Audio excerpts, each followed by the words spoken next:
What's up, guys? So I've had a lot of people ask me about the actual physical setup of the PimpXS in a 5.0 car.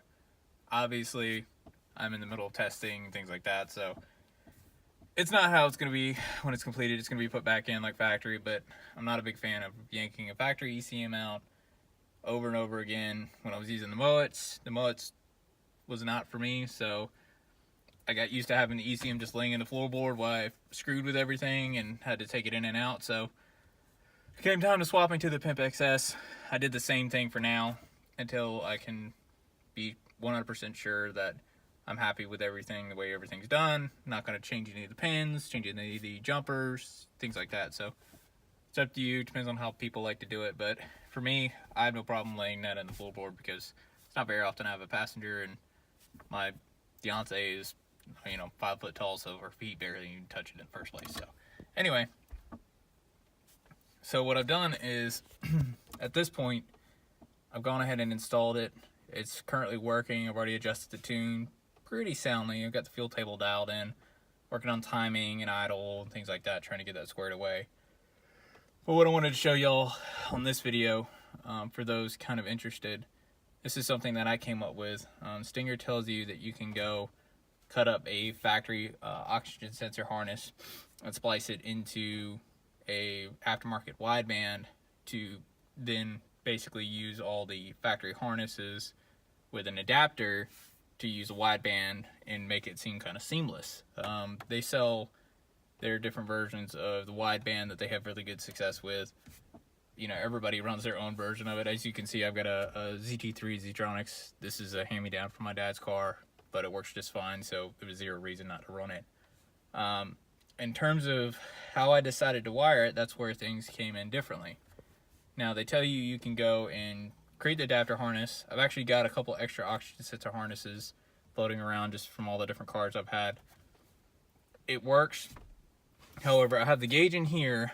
The actual harness actually runs through the transmission tunnel up through here where the transmission harness is, comes in, kicks back in, and the actual controller is behind here. That's where I've got it sitting and resting, and then just plugs in for the gauge. I could have done it differently, but a lot of that stuff, you don't want to get it around a lot of heat. The whole inside of the car is insulated on top of the factory insulation, so to me, I felt like that was a good safe place for it. I didn't want to have to ever question the wideband actually working as it should. So the setup that I've done is you have an analog out on all widebands that you actually purchase that actually can work with this stuff. You generally want to run a linear wideband, to be more clear. It runs on a 0 to 5 volt reference. Usually it has an analog output.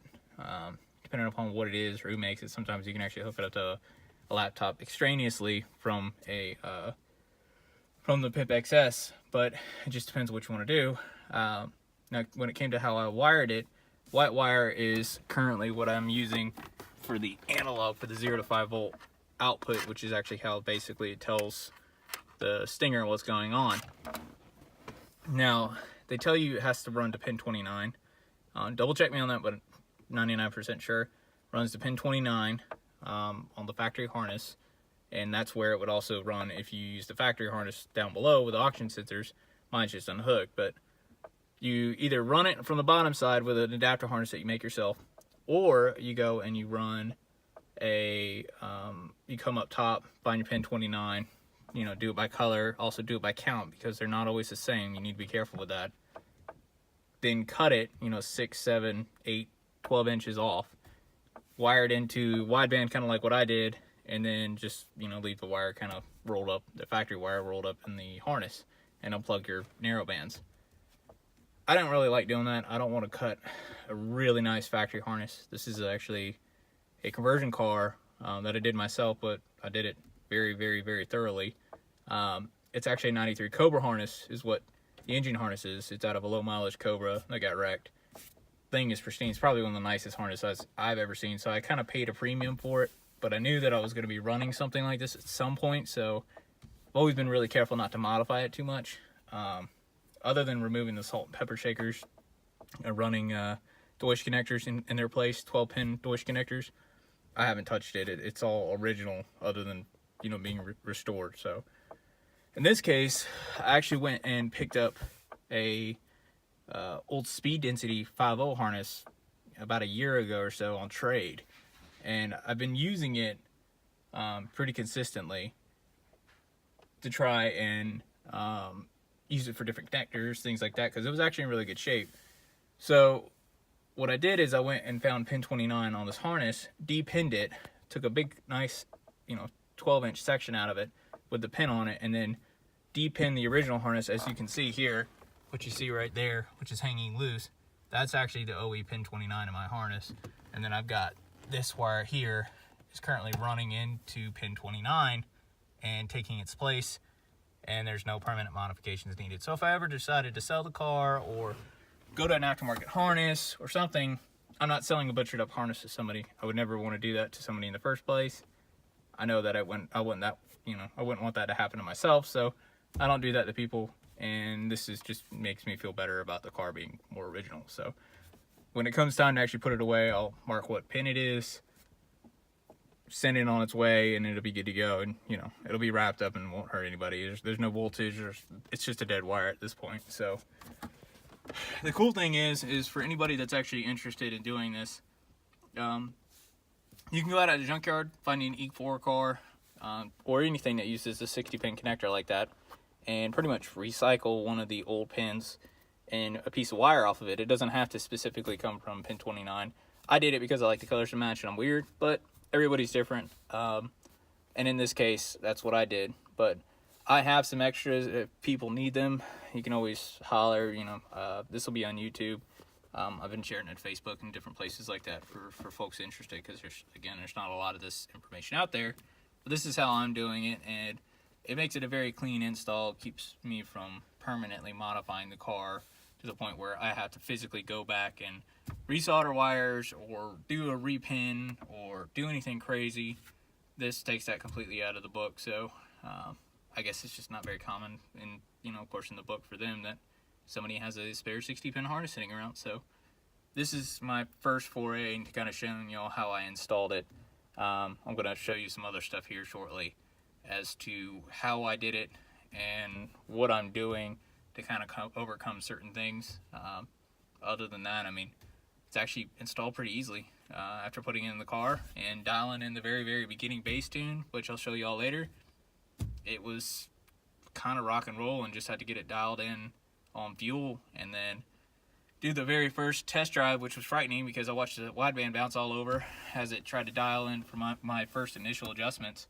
And now it's actually drivable. It's got the best drivability it's ever had since I've built the car. So yeah, so let me show you what's going on under the hood. So when it comes to my car, it's kind of a red-headed stepchild in the world, because a lot of people don't have an engine bay like this. I don't mean that in a bragging way. I mean that I took a lot of time to do things, and a lot of this stuff, while it looks factory, is not original. Car, again, was a 4-cylinder car, and it used to actually be red, so you might actually be able to tell that in some places. Anyway, painted the engine bay, built a motor, etc. As you can see, you're supposed to get rid of the map. It doesn't do anything to have it plugged in. Everything's turned off on the tune. As long as you don't turn it on, it won't do anything. It can stay right there, but it is theoretically a restriction. So my suggestion is, because they're so stinking cheap, get you a factory Thunderbird, factory 5.0, any of it. Just get a stock Speed Density setup if you've got the original box. You can't beat the original box. It still is, even on a Speed Density setup, a solid intake to have. That size of intake is what you get with a Anderson Ford Motorsport power pipe that you spent $300 on. That all came out of the junkyard. I didn't pay a dime for it. It literally was just hand-me-downs. Nobody wants this stuff. So the cool thing is now that technology has caught up and we have Speed Density, you can get this stuff and save some money. But essentially what you are looking to do, of course, when you unplug the map, I tuck mine back into here.